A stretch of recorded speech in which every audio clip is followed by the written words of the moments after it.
E, approval of a Brewlub Pub liquor license and outdoor dining agreement for Wild Edge Brewing Collective, LLC, DBA Wild Edge Brewing Collective, located at 111 North Market Street, Cortez. I'm going to request that item D be removed from the consent agenda. The applicant has withdrawn their application. I move. Does any citizen or council member wish to have any specific item removed from the consent agenda for discussion? Move that council approve the consent agenda as amended. I second. Motion made by Randall, seconded by Wolf. West, Yes. Swope, Yes. Osborne, Yes. Wolf, Yes. Randall, Yes. Lewis, Yes. Sproul. Yes. Go on to item number 3, public participation. Individuals may not comment on items that are on council agenda during the public participation time. There is no limit to the number of speakers, although the public comments will be held to an overall time limit of 30 minutes. Speakers have a time limit of 3 minutes per person, may only speak once, and may not cede time to another commentator.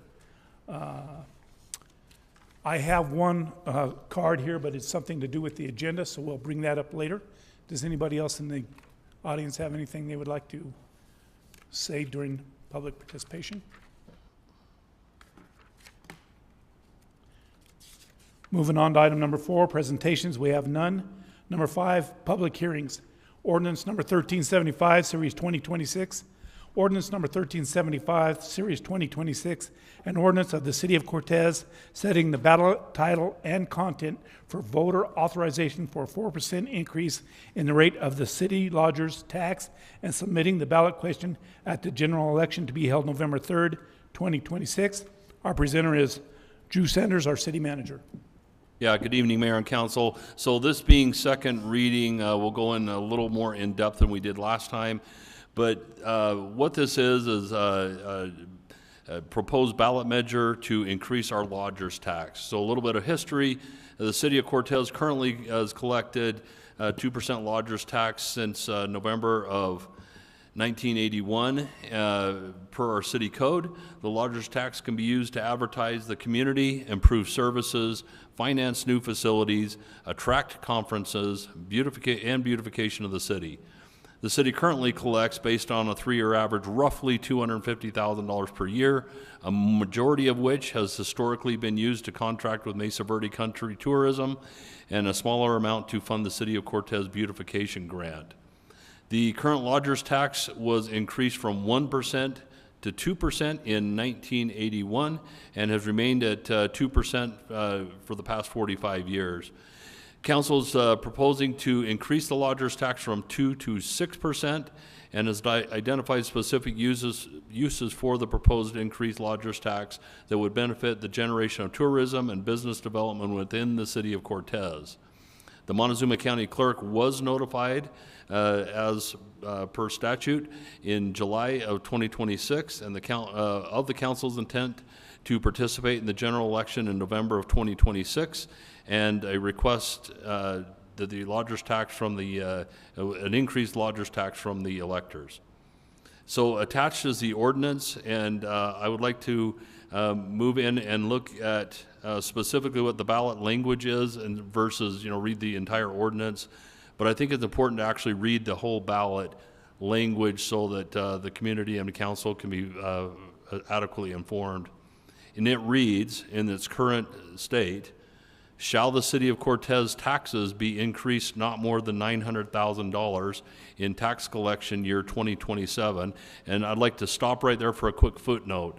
That $900,000 is not something we anticipate hitting, but we have to put it a little bit high just in case we collect a little bit more so that we don't end up in a Tabor violation. So that's why. Moving on. And by whatever amounts are generated annually thereafter by increasing the city's lodger's tax from 2% to 6% effective January 1, 2027, and shall the lodger's tax revenues received by the city be used for the following purposes. Bullet point 1, investing in tourism marketing, including advertising the community. Bullet point 2, attracting and facilitating economic development and redevelopment of properties and infrastructure within the city. including improving walkability, landscaping, structures, and other improvements, and bullet point number 3, investing in arts and cultural events, programs, and facilities. Provided that the council shall adopt an ordinance to implement the tax increase as provided in this question, including provisions for the method of collection and enforcement, any exemptions from the tax, and other details. That concludes the ballot language. Sorry, there's a little bit more. And may adjust the rate of lodger's tax from time to time so long as it does not exceed 6%, and shall all amounts received by the city from such tax and the earnings thereon be collected and spent without limitation or condition as a voter-approved revenue change under Article 10, Section 20 of the Colorado Constitution or any other law. End of question. Prior to asking Drew some questions, I'd like to ask the public if they have any comments, and I'd like to have Tom Seymour come up. I believe he has. Yes. Did you have a card here on the lodger's tax?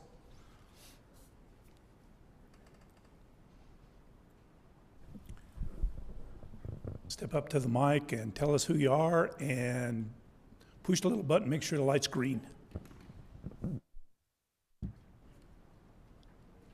We got somebody to help. We got somebody to help you. Oh, that button.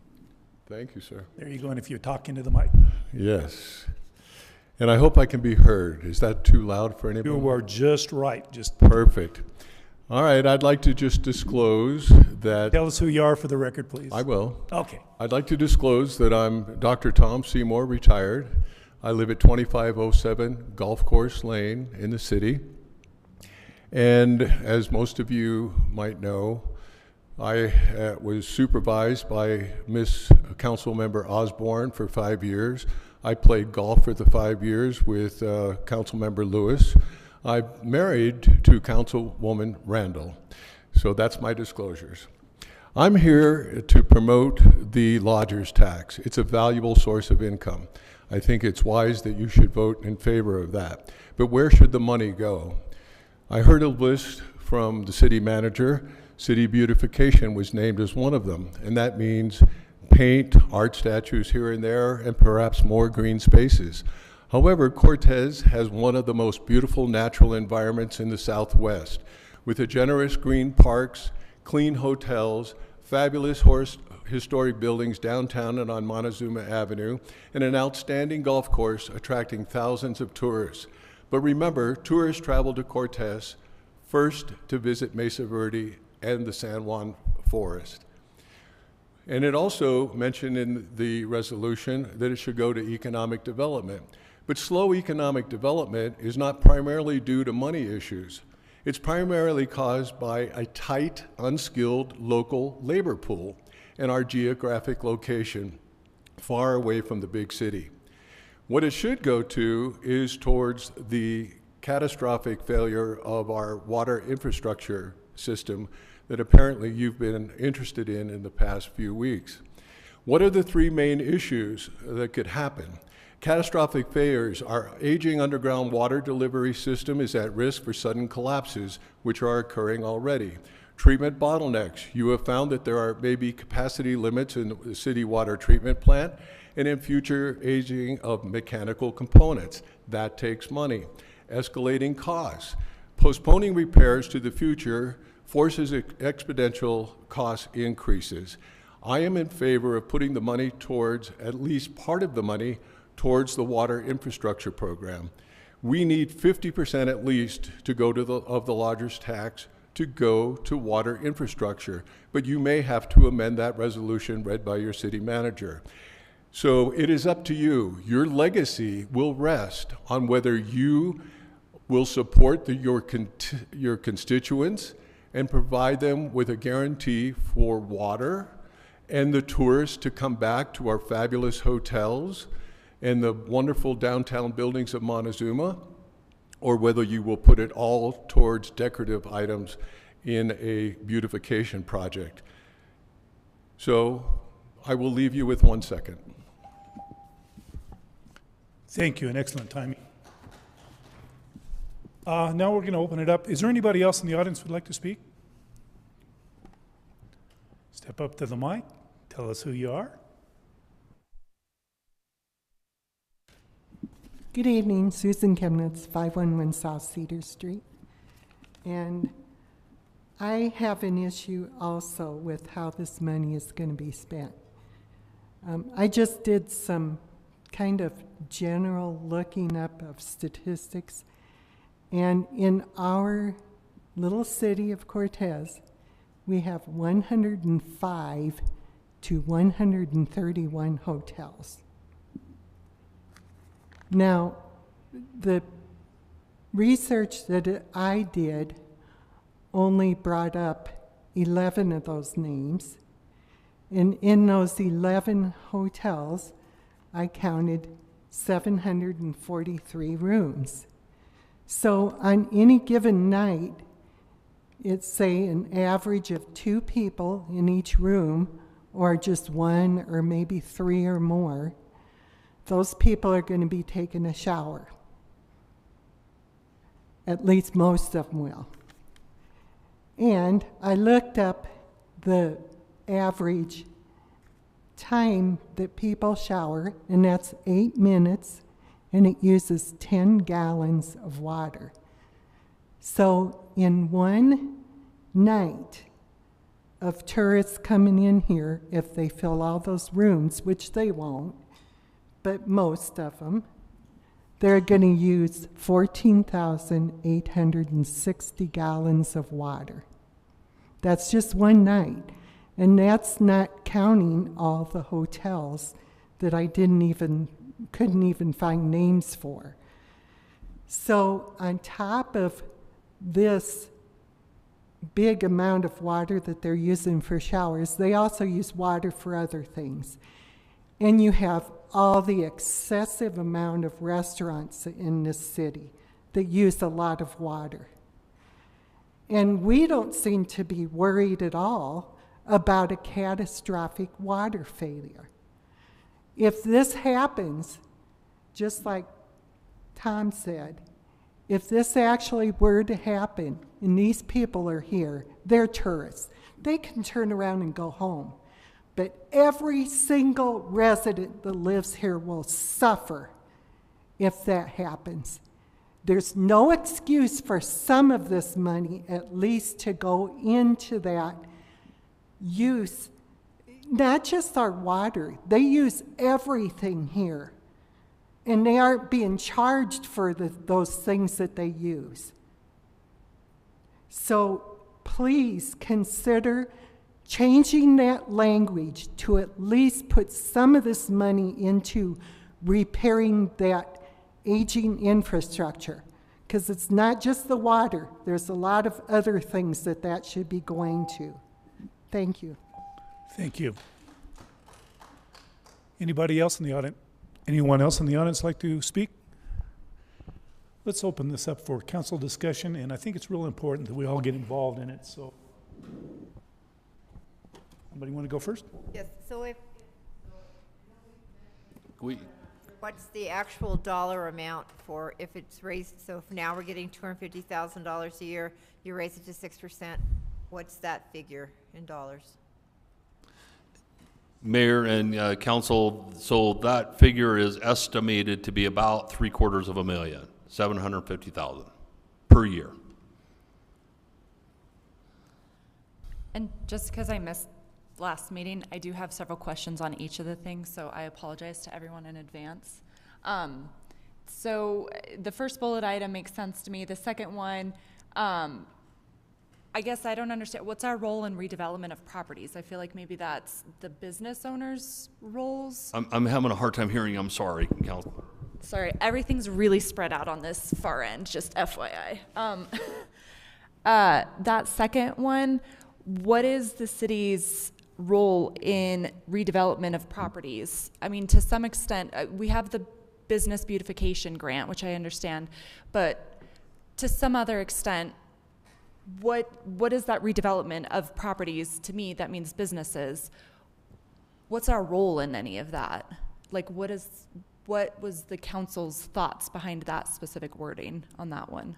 Well, some of that, council, I think is intended to be things that, and perhaps even going to things that attract visitors to like our parks. You know, properties we have in our parks need some help. We lost a Bowery, which is, you know, a covered picnic area because it's dilapidated. We couldn't afford to replace it. Those sort of things. I think there are certain, especially with nonprofits, and I'll use the example of the cultural center that the council could contribute to. And I'm just telling you what could happen, not what it is. Other items that come to mind, honestly, things like out of the Montezuma County Fair, where we have the rodeo grounds and you know, Ute Mountain Ute Rodeo that does affect the city and probably should, and if we can contribute to that, and perhaps improving facilities in part out there or partnering to do that. There's all kinds of things we can do. You know, even downtown, there are things we use with the business beautification grant where we've gone away from things that just kind of, you know, we just spend money to put flowers out and so on, which was historic. Now, over the last several years, we've done durable improvements, and you're literally seeing that downtown where we're giving them seed money and having them match it. So right now we're giving just very small amounts, everything from $15,000 to $3,000, which, you know, when they match that up to $6,000, that's just not very much on a building.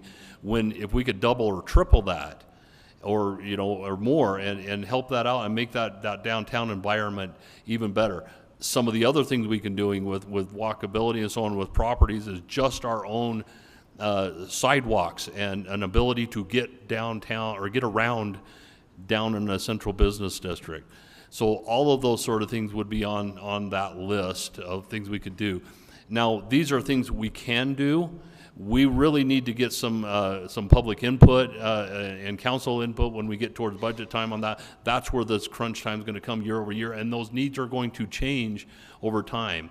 So we're trying to be specific enough to limit the use of this money, but broad enough to give our elected officials leave to use it appropriately for the times. And we can't think now. We got to think 5, 10, 20 years down the road. Those future councils and give them the ability to operate on what's needed and what the circumstances are. And that really touches on my next question too, in sort of, you know, understanding that there's concerns for already existing infrastructure and things like that. My understanding, the way that this is worded, that it is broad enough. We do have some specific topics, but it is broad enough. We're including walkability, structures, other improvements. So that can mean if a water pipe busts on a particular section that we could potentially fix that. I mean, and I think it's important for the public to hear and know too. We are talking about $750,000 potentially every year. My understanding is the water infrastructure, we're talking millions. So it's still just going to be small contributions to these large projects, but there's nothing necessarily prohibiting. We do have these other things that we want it to go towards, but there isn't any specific wording in the way that it is right now prohibiting money going towards that. Is that correct? The way it's worded right now, no. But I think if I understood council's intent in previous meetings, this was meant to largely be very visible for the community. Sure, which makes sense. Okay. With that being said, I would suggest that this is a council that's very accountable. And I would like to see an advisory committee with recommendations on how the money is distributed. And I think it would be really important for the community to know that as well, that we have a planning process of possibly doing that. And I like input from the council. You know, we could have 3 or 5 members on this advisory committee that suggest where this money goes. That way the council's not up here dictating where that money goes, but we have some advice from the public, which could be part of the tourist industry, motel owners, things of that nature. So I think that's really kind of an important thing. I have to agree on that as well, just because we really need the community input to make a good decision. And if we're going to put it as a ballot question, you know, what does the community want us to do with it? We have ideas, but what does the community want? Is there any precedence to that? Just curious. Or that you Actually, know of? yes. And we do actually have it in our code. You wouldn't have to create a new one. In our code, there's a provision for a lodger's tax advisory committee, essentially. But that does bring up a good point, Mayor and Council. If we were to do that and do it, which I think is the right answer. Another thing that we would want to add to that is perhaps a dashboard that says year over year, this is what your money specifically went for. This is how much we got. This is the projects that we got advice on doing, and this is what we did, and literally, put a dashboard out so it's easy for people to see visibly where that money went. That's a great idea, and we can do that now. Thank you. I think that would be imperative. Excellent idea, so the community knows where their money is going. And I don't have a problem with the way it's worded on the ballot myself. I'd just like to mention that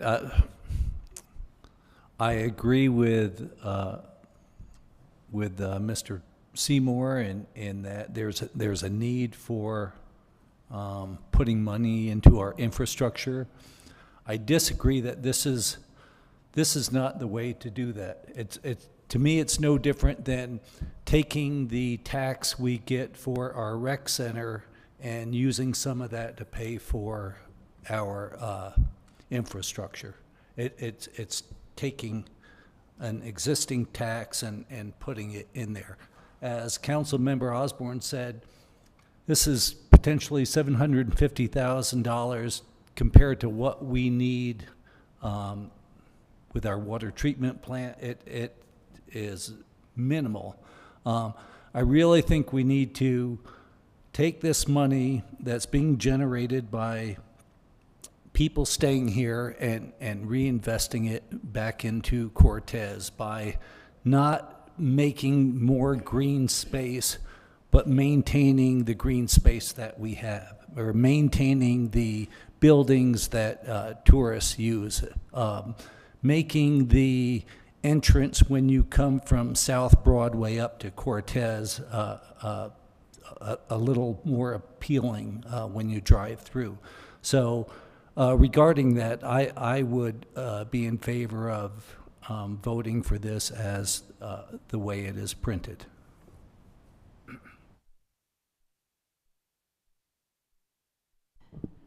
I like everything that's been spoken about. I think our water infrastructure is a much bigger line item than this will fill. And when I know if I put $10 away for coffee every week and then I have my water heater breaks, I'm going to take all my coffee money and put it to that, right? And I'm never going to, my point is, if we don't budget out for these smaller line items, we may never get to them. And I do think that the visible appeal of our city is important. I don't think it's as important as our water infrastructure. I want to be very clear on that. But putting a minimal amount to it when we have the opportunity to finish projects and close priorities is worth considering. My bigger concern in adding a specific percentage or dollar amount is this will likely be in perpetuity, and I don't have a crystal ball to read the future. I don't want to pigeonhole anybody in the future into something.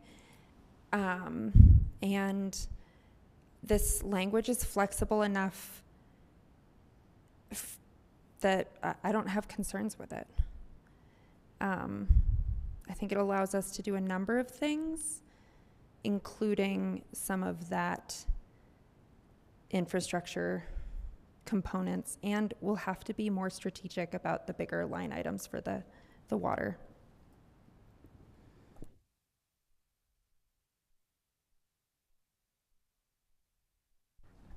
Yeah, I agree that, if you look at $750,000 compared to if you look at what the budgeted out amount for the next 20 years for the water is like $100 million, that's a significant amount of money that we're going to have to start looking at ways to get that. And it's important, and I think everything on this list is important. One of the things that I think we have to get real with is that a big part of how our community exists is through tourism. We don't have a lot of industry here. That's probably not going to change. And so we're going to be responsible for taking care of our water, and we do need those people to come here and stay here. But I agree that it needs to be very specific on what we're going to do that. I don't want just throwing things up at the wall and see if they stick. But if you take that, we say that amount of money away from these things, that's suffering. The tourism is important, and they're doing a good job for us, I think, there's lots more involved with that, getting people to come here and all the things.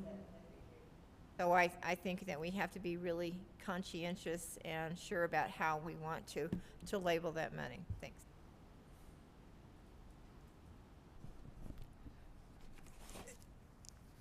Thank you for the opportunity to speak. So number one, as a council or as any government agency that is in existence, we have the responsibility to prioritize our spending. That generally comes in 3 different categories. The first category is essential services, number 1. That's our non-negotiable stuff. That's our water, our roads, and our public safety, number 1 priority. The second priority comes down to high impact, right? Those are things that enhance our quality of life. Those are our parks and rec centers and the like. Things that are good, that make our life better. The third thing is discretionary or low impact things that we fund. These may be the things that we put out at the end of the year with our money that we put out into the community for the grants we give out that are discretionary, totally discretionary. Again, I come back to a concept that we have been heard over and over again, and that's the undisciplined pursuit of more. And the undisciplined pursuit of more is extremely appealing when it's somebody else's money, okay? And that's kind of the case with the lodger's tax. It's somebody else's money. Bill, to your point on House Bill number 25-1247, it has very broad use of lodger's tax per the state of Colorado. It says that it can go to public infrastructure, maintenance, and capital improvement. We have 2 counties here in Colorado that do nothing, but 90% of their lodger's tax goes towards infrastructure. 90%. That's a lot. And it's totally acceptable and totally good. So it's not anything, it's not any appropriation of funds. It's totally acceptable. I appreciate it, Mayor Spruill, that you liked my idea last week of having an advisory counter. That makes me think you were listening to me. Thank you. I am proposing and will continue to propose the 50% go toward water infrastructure. And I'll come back to the fact that public perception is everything because we're acting like we have this money. We don't have this money. We need the public to support us. And I've heard Councilmember West speak about how this is a Band-Aid. It's not enough. It's not going to be enough to make a difference. This size of project funding. That's not what I said. Well, I mean, you did last week, but that's not, please don't misappropriate my words. That is not what I said. And for our media partners, that is not a direct quote from my mouth. Thank you. So, meanwhile, it is not enough to make a big dent. Would that be an appropriate use of your words? I think if you look at the numbers, when we're talking about $26 million, the numbers we were talking about last meeting was closer to 300,000, and that's pennies on the dollar. That's not enough to cover the entire bill for what we're on the hook for. Thank you. Thank you for clarifying. So it's not enough to cover any what we're on the hook for. Is that appropriate? It's not enough to cover the full budget, and my opinion. I believe it's my time, Council Member, if you don't mind. May I finish my thought? And I'll let you come back and clarify what your thoughts are. As long as you don't put words in my mouth. Thank you. So, meanwhile, back at the ranch, public perception is everything for us. And as far as the money that's going to be needed to complete or fix our infrastructure and carry us forward, it's going to require millions of dollars. But those millions of dollars are there's no way we're ever going to be able to fund it. We're never going to be able to fund it from our taxpayers' dollar. We're not ever going to be able to. We're going to have to take out low-interest loans. We're going to have to ask for grants. And the list will go on and on. But in order to do that, we have to have seed money. For those who have purchased a home, which is probably the largest purchase that most of us will ever make in our lives, we have to come up with a down payment. And this is a demonstration of a good faith, earnest effort on the citizens' part and on the council's part to say, we're going to dedicate a portion towards water because we recognize it's important to us. I was the one that originally, as I recall, or one of the ones that originally said, I am going to support this lodger's tax because I want it to go for our infrastructure. And I will do that if a dedicated proportion goes towards our water infrastructure. I will not support this if it goes towards those things that are under category 2 and 3, which are predominantly discretionary, low impact, and enhance the quality of our life. I agree with enhancing the quality of our life, but number one on our priorities as grown-up, responsible representatives of our community is the essential services. Thank you for your time. I cede. I have a question for the city manager regarding, because that is a very valid point. When we're looking for these really large grants to cover this bill, do we have funds set aside for good faith down payments and things? Council member, that's a good question. However, I would be irresponsible if I just came out and said absolutely, because the answer is it depends on what those are. What are, we have funds. Is it enough? I don't know. We're going to have to put together what's called a capital stack, which means it's going to come from or revenue from various sources, grants, and they were just listed off. And I'm not going to tell you that anything helps, but I guess it comes down to council priorities on this. On what do you want to do? That's budgetary politics in American government. Who gets what, how much, and when? And the answer to all of this is all of you are right. So what's your decision on what are we going to use it for? One of my concerns about what Councilmember Randall's talking about is, okay, we say that we're putting 50% towards water. That's such a small amount. We don't use it every year. It's not enough to seed anything every year. What happens then? We have this 50% that we can't tell the public we use this for water on. And so what happens after that? Like, what does that money roll back? Do we put in the wording to roll back that money? You're allocating 50% to a specific thing, and then we don't use it for that. Just curious what. I don't believe there'd be any circumstances where we couldn't use it in our water system. There's so many projects out there. As we learned today, there's small projects that are ongoing. And the priorities run from everything from the raw water intake all the way into the delivery system. So, there's going to be no shortage of ways, even if it's not enough to finish something big, there's going to be a use for that money. And I'm sure that our city staff would back us up on that. The question is it going to get put in that way in a line item? I have no doubt. Remember, they have a structured idea of what they want to do for the next 20 years. So any amount of money that went into that would defray some of that beyond capital improvement money and whatever other money they get. I personally feel if we attract tourists, they're going to bring money to Cortez. And of course, we don't want to be a Moab. I don't want to be a Moab. I don't think anybody on this council wants to be a Moab. The tourists have destroyed their hometown, and I don't want that. However, I believe, like Ms. West said, that we need to attract these tourists, and water isn't the way to do that.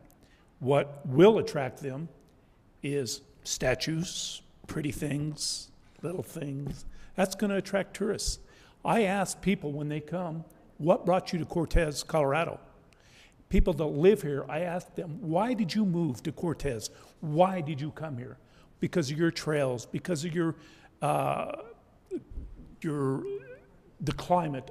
All of these things is what brought me to Cortez, Colorado. And I want to continue bringing people into Cortez to visit and bring their money with them when they come. I understand we have to have water. That's so important. I mean, nobody's going to come if we don't have water, and we're all going to leave if we don't have water. But I think we need to attract tourists, and that's what this money will do, is attract tourists. It's not going to run them away.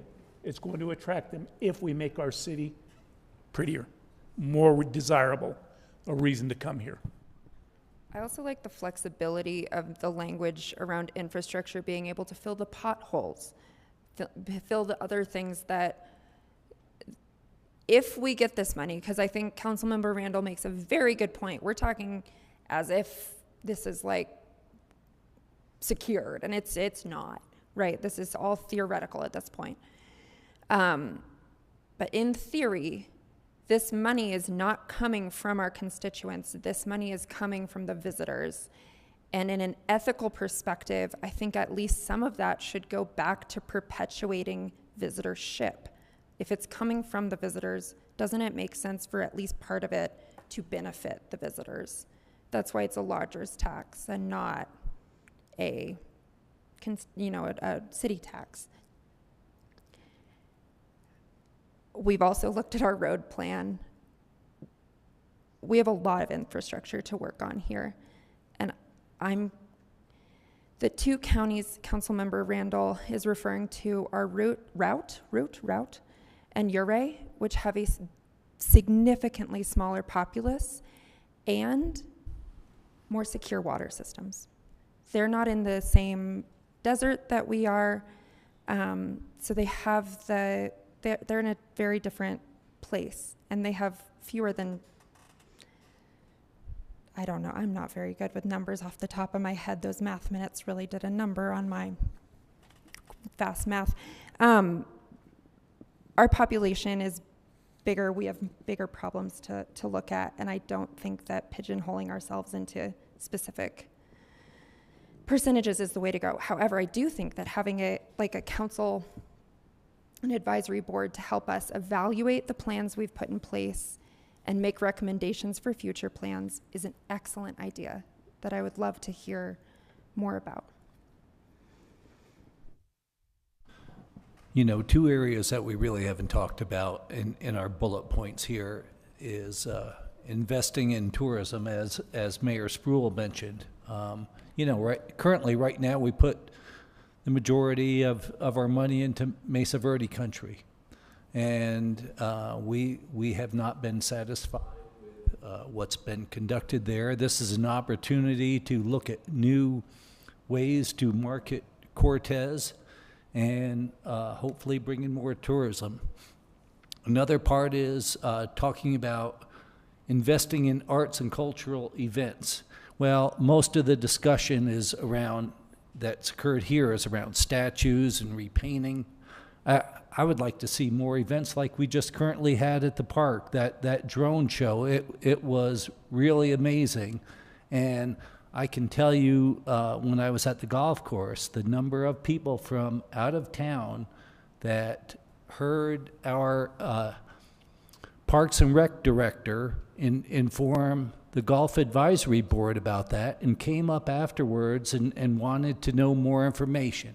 That's a great example of events that can be conducted to bring in more tourists. So I will be voting for this ordinance as written. Mayor and Council, I don't want to break in too much into the discussion, but I kind of feel like we've got off track just a little bit on understanding. So what we're dealing with right now is just the ballot question. All we can do is amend the ballot question, although I'd be very cautious on how we do that because we would literally have to go back to the Tabor attorney to make sure that that passes. However, what you're talking about, whether you put a percentage towards water infrastructure or any of these other things, all of that can be handled should the ballot measure pass with the city code that, or the ordinance that has to be passed to put it into place anyway. At that point is when you could start, if you chose to divvy that up. But right now is not the time to start putting any sort of percentages, any sort of thing into the ballot language. As written, all of what you're talking about, every one of you can be accomplished. I think it's important for the public to know what we're using this money for. So I think we need to come together, and I understand where the city manager's coming from. We need to see if we pass this, but our constituents need to know what they're spending their money, what the money is going to be spent on. They're not paying any taxes. It's the people that are coming in. One lady says, hey, I put my brother-in-law in a motel, and I had to pay his motel bill, so therefore I am paying city sales tax. So don't say I don't pay it. Well, it was probably $3. So I would pay $3 to put my brother-in-law in a motel. Anyway, that being said, I think we need to concentrate on the proclamation, or on the motion right now, and then we have to let the constituents know what our plans are. And it sounds like it's going to take a lot more talking.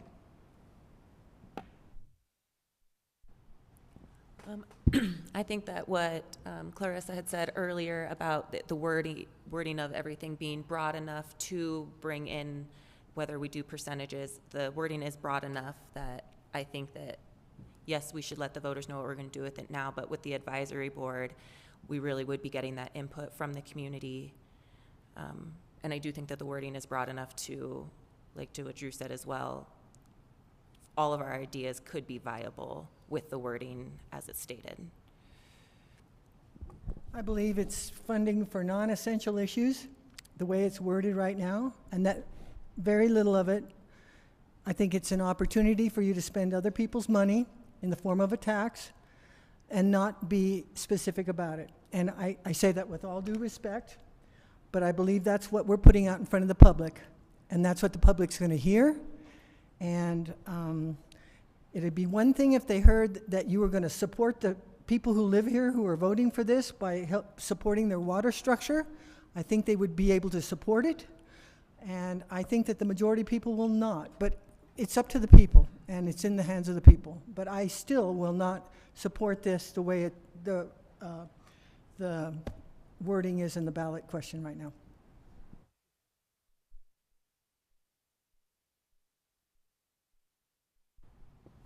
I support building communities and economic development, so I support this. Is there a preferred wording that, like a fourth bullet point, a preferred wording that would make you feel more comfortable with it? I think it's an issue of that. The way the wording is right now, it's extremely vague, right? It says we could, if the council decided, we could put a little bit towards infrastructure. But what people are going to read when they read this are green spaces, walking spaces, art projects, economic development. We all know kind of where that's gotten us to now. It's all great stuff, but it's all not essential services, which is number one. And people want their tax dollars to go to essential services. And then the number two, the high impact and the discretionary low impact stuff, that's what this bill is, the way it's written right now. It's filled with number two, high impact and discretionary spending.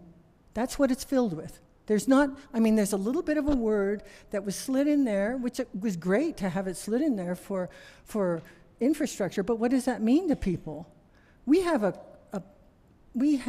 huge financial load coming down the road.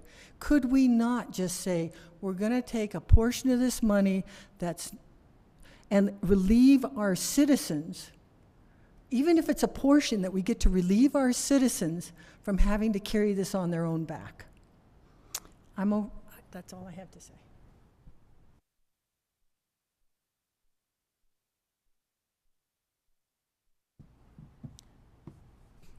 Is any of the 10 to 15,000 that was estimated for the cost of this, does that go towards education of what this stuff goes to and the possibilities behind it? I couldn't understand your question very well. Sorry, that like estimated $10,000 to $15,000 cost for this, does any portion of that go to like education of the public? No, This we information. can only spend up to $50 of public money to do that. Although we will be doing outreach, which is not, telling people you should vote for this or not. Sure. We do have the duty to educate people on what that is. So no, that $15,000 does not go to that. That's just the cost of the election. Okay. To put ballots out and everything else. But we will do it just like we did with the recent charter updates where the community voted in favor of most of those. Same thing, just informational sessions so people can ask questions, give input, and we can give the council's view of what this is meant to be used for. And yes, the mayor is absolutely right. We got to have clarity. I will accept a motion.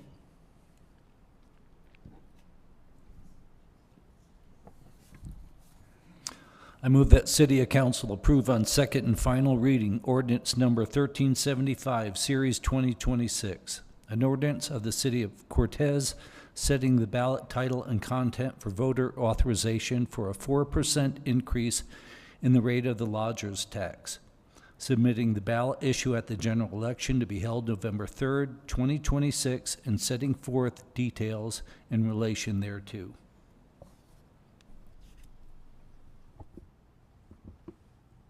I second it. Motion made by Lewis, seconded by Wolf. Osborne, Yes. West, Yes. Lewis, Yes.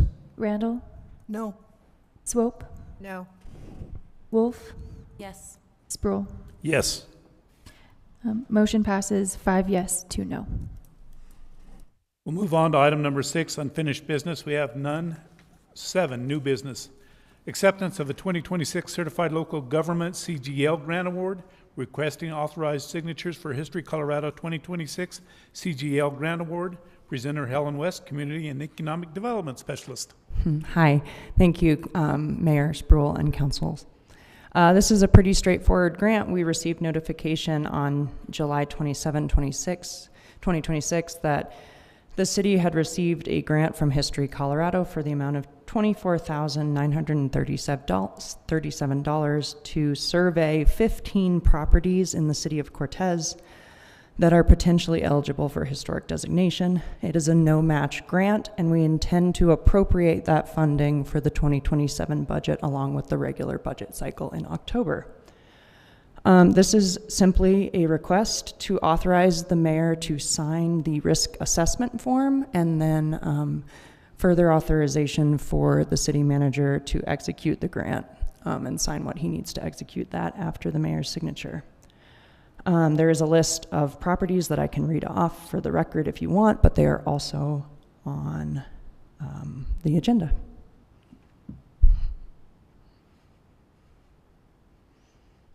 Does anybody have any questions? No questions. It's pretty straightforward. I would agree, and I think we need to move forward with this. I agree with it completely. Thank you, Helen. Council have any comments? Can you elaborate on the value of designating buildings as historic? Like, why do we care? Yeah, there are 3 levels of historic designation. The first is local, which is honestly just cool. The local level does not restrict what you can or cannot do to a property. However, it does make you eligible because the city of Cortez is a certified local government, which is a whole thing, but we became a certified local government in 2010. And because of this, any locally designated properties are eligible for potential grant funding and historic preservation tax credits in the state of Colorado on residential and Commercial buildings, property owners can apply for these tax credits. There are some hoops to jump through because it is state public money, but you can get income tax credits back on your state income tax for historic preservation work done to your property if it is locally designated. This includes things like repairing the roof, replacing windows, potentially painting. You can get 35% back in tax credits as a rural community as a CLG grant or CLG community. The other two levels of historic designation are the state and national level. Those are much more restrictive and often what people think of for designation. I typically do not recommend that private property owners apply for I don't usually recommend that our private property owners apply for state or national designation because these come with heavy, heavy restrictions. We have some very beautiful nationally registered buildings. These include the Calkins Building, the KSJD Sunflower Theater, and the Ertel Funeral Home. I think we can all attest that these are gorgeous buildings. 2 of them are owned by nonprofits. Nonprofits can apply for grants to help upkeep those nationally designated buildings. Ertel's is a very old business in town, a very prominent community member, and they chose to make that designation. We can, as a community, be very, very proud of that building, but it does come with a lot of restrictions. Again, the local as a level has virtually no restrictions on what you can do to your property. It's just cool. It preserves our history, and it allows you to apply if you choose for historic preservation grants and state tax credits. This grant that we applied for would survey properties. This is just a historian's survey on if they think this property would be eligible. All of these properties, except for one, are not owned by the city of Cortez. These property owners would be notified, but actually the surveys do not go onto the property. They take pictures from the public right-of-way, and they look into historic public records. So no private information is needed to conduct these surveys. It is a historian's opinion backed up by their expertise and data on whether this property would be historic or not. So at this time, this is not placing restrictions on whether or not the buildings can be renovated? No, the city cannot legally restrict a private property owner's. The historic designation? No, we can't legally force one to restrict. Attorney, I'm going to look at you. I feel like I'm speaking out of turn. Well, all I'm asking, so here's my understanding. You're asking us to approve this grant. This grant will go towards a third-party historic survey, which will then go possibly, or possibly not, to either a local or state or federal historic designation. Is that correct? No, that is not correct. This grant inventories properties to determine if they could be historic or not. The private property owner is notified of their potential eligibility for designation, and that property owner can choose to apply for historic designation. A building is never designated without property owner approval. In fact, next council meeting, you all will have a historic preservation application.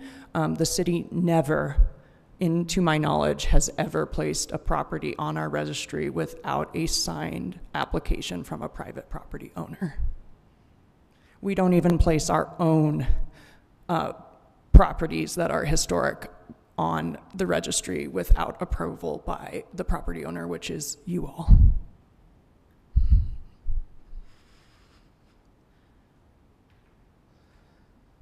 Thanks again.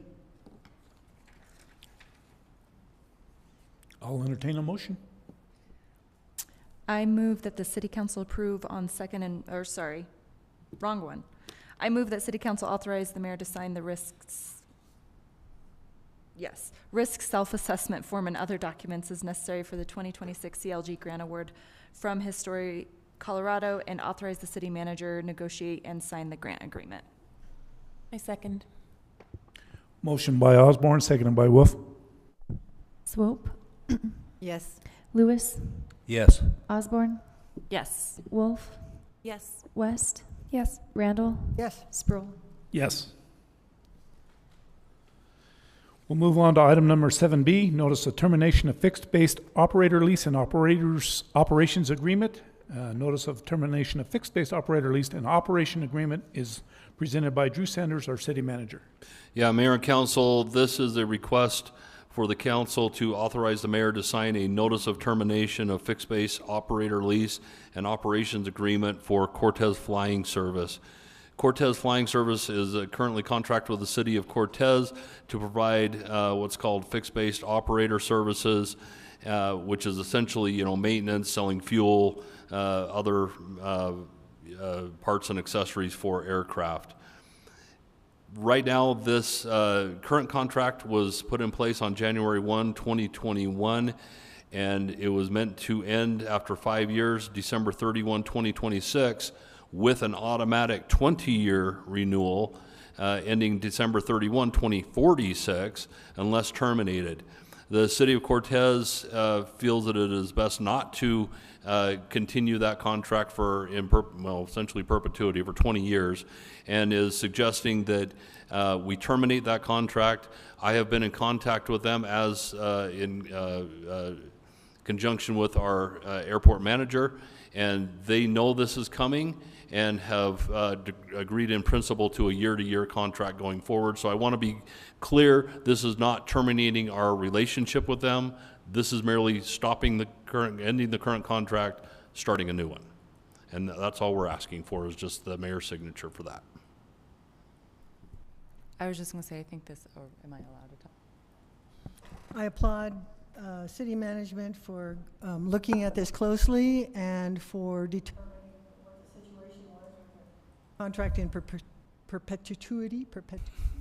But either way, it's a good thing, and it keeps everyone sort of accountable and up to a level of standards for our flying community, and well done. Agreed. That's all I was going to say. I was shocked to see a 20-year contract, so I think going year to year is normal, reasonable, very good. I think it's great now that we have an airport advisory board. They can look into this a little better and see if we're going in the right direction, so that's a good thing.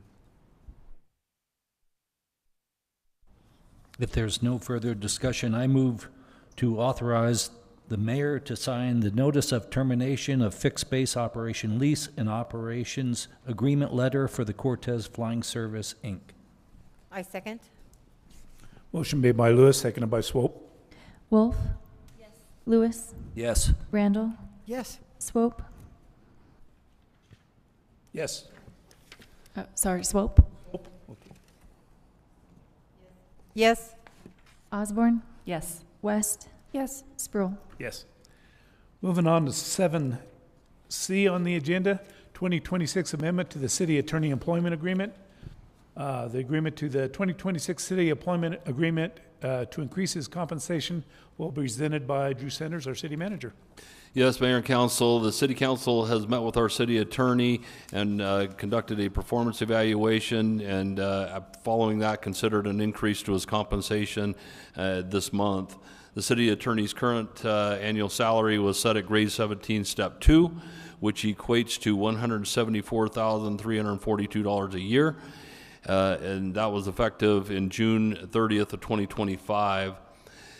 I have been advised by the council that you desire to amend the agreement by increasing the city attorney's salary to grade 117 step 3 in accordance with the city of Cortez's general government pay scale that was put into place in fiscal year 2025, thereby fixing Mr. Coleman's annual salary at $179,572, effective with the pay period commencing on January 4, 2027. So with that, I'm recommending to council that you consider signing the agreement with Mr. Coleman and authorizing the mayor to sign such.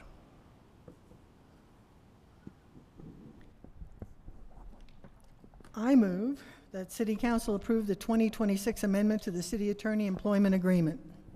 I second. Motion made by Randall, seconded by Wolf. Osborne? Yes. Wolf? Yes. West? Yes. Randall? Yes. Lewis? Yes. Swope? Yes. Sproul? Yes.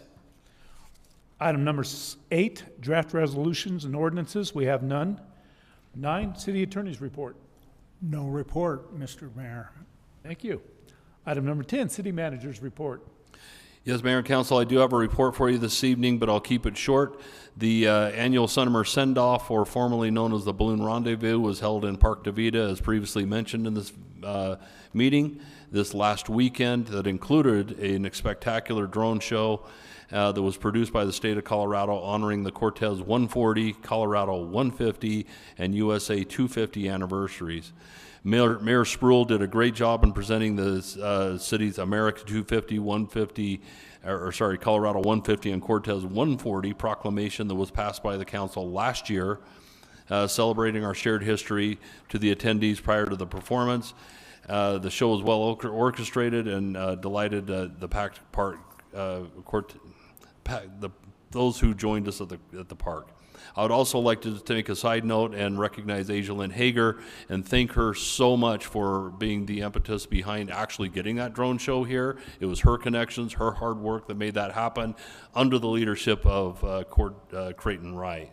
So very proud of them once again.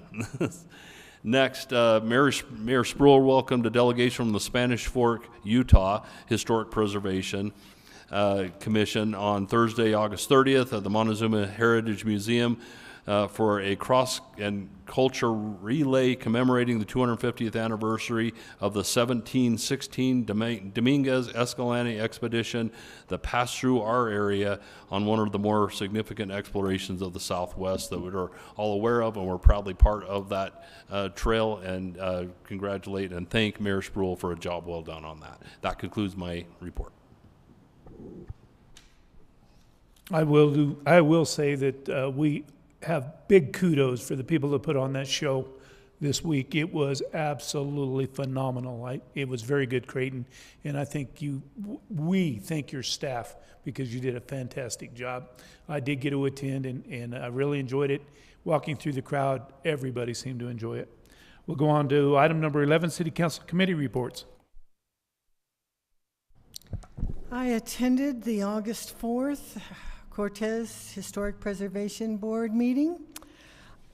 The first item that I think is mentionable to the council is that we had applied for a 2026 CLG grant in the amount of $24,937, and those funds had been held back while we weren't getting, they weren't released.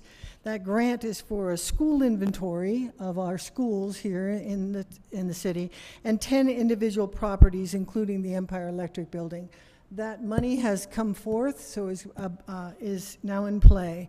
Along those notes, the Cortez Historic Preservation's has received $225,000 since 2011 in grants. So they do a bang-up job. Second thing that is of, I think, import is that there's been talk of a birthday party for the city of Cortez.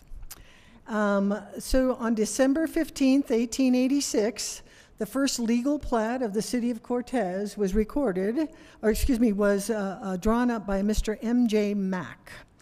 And it was literally recorded on December 22nd, 1886. So that makes, again, our 140th birthday right around Christmas time. So there's some talk of some coordination of having some form of a birthday celebration. We're not sure what that will look like, but I think it should merit some excitement. The third issue that I'd like to share is that the Cortez Historic Walking Tour has tours that have been put on have been very successful. Up to date, at the time of August 4th, about 93 participants had gone on tours of either Main Street or Montezuma Street. And along that line, it's probably going to continue into September, perhaps into October. I have here some brochures that have just been put out on the new self-guided walking tour of Montezuma Avenue for the council members. So I'd like to share that with you. And those are self-guided tours. And that's all for now.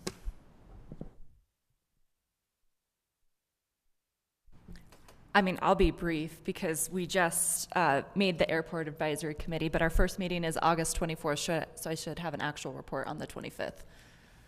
Excellent. The Golf Course Advisory Committee met on August 7th. This is probably the busiest week for the golf course. We've got the ladies' largest tournament that just took place today with 88 players. It's called the Teacup, and there were many ladies that participated that were from outside of the city and county. Also coming up this weekend is the men's largest tournament, the Pinto Bean, and they are expecting about 230 players. There will be fireworks on Saturday evening, weather permitting.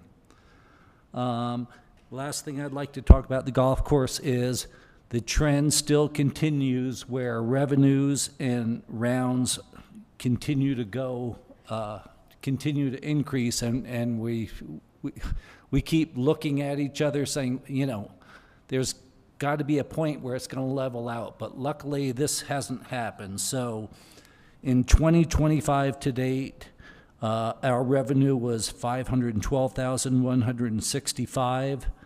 To date for 2026, it's $575,785, increase of $63,620.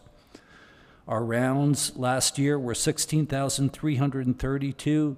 This year, it's 17,849, an increase of 1,517. It's just incredible what's going on there. So kudos to everybody with that. That's the end of my report. If I might add on to Councilmember Lewis's report regarding the Teacup tournament today, Councilmember Lewis is being very humble in that his wife and her partner scored second overall in the tournament. Congratulations to Tina.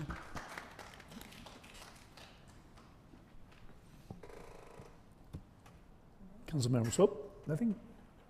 We meet on Thursday. Okay. Okay, we'll move on to item number 11A. It's the mayor's report on the workshop. During the work session, Cortez Council took a very informative tour of the Cortez Water Treatment Facility. We learned how the water enters the plant and after filtration is sent to our households. And that is probably one of our number one priorities, is making sure that everybody has safe drinking water. And that was an amazing tour that we had, and I want to thank the staff for putting us through that tour. It was excellent. He also offered school tours. So if there's a school class out there would like to see how they receive pure, clean Cortez water, they will do a tour for them as well. Hey, Mayor, if they could, if there are interested, contact the city manager's office. We will get them in touch with the right people. Thank you, City Manager. Appreciate that. Moving on to 11B, other board reports. Do we have any other board reports at all? Okay, moving on to item number 12, public participation. Individuals may not comment on items that are on the council agenda during public participation time. There is no limit to the number of speakers and no overall time limit. Speakers have a time limit of 3 minutes per person, may only speak once, and may not cede time to another commenter. Please, is there anybody in the crowd that wants to speak? Nope. Item number 13, other items of business. This is a time that I kind of encourage any council member that they have something burning on their mind they want to talk about. No, I would just like to congratulate our Director of Parks and Recreation, Creighton Wright, for an outstanding job this weekend. Well attended.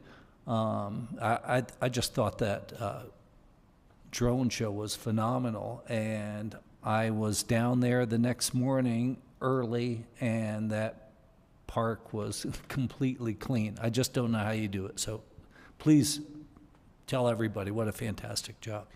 And I want to put a little kudos out to the people of Cortez and our visitors that we had. As my wife and I were leaving that night, we looked around and she goes, "Look at the litter. There is none. There is none." People kept it clean. There was plenty of trash cans and they used them. And there was vendors there with solo cups and things of this nature. They all went where they should, not on the ground. And so I commend the people of Cortez. I thank you guys for keeping our parks the way they are. Anything else? Okay. Other items of business, we have none. Other than that, executive session we do not have today. So, Mayor Spruill, I move to adjourn. Second. motion made by Lewis, seconded by Randall. West? Yes. Swope? Yes. Osborne? Yes. Wolf? Yes. Randall? Yes. Lewis?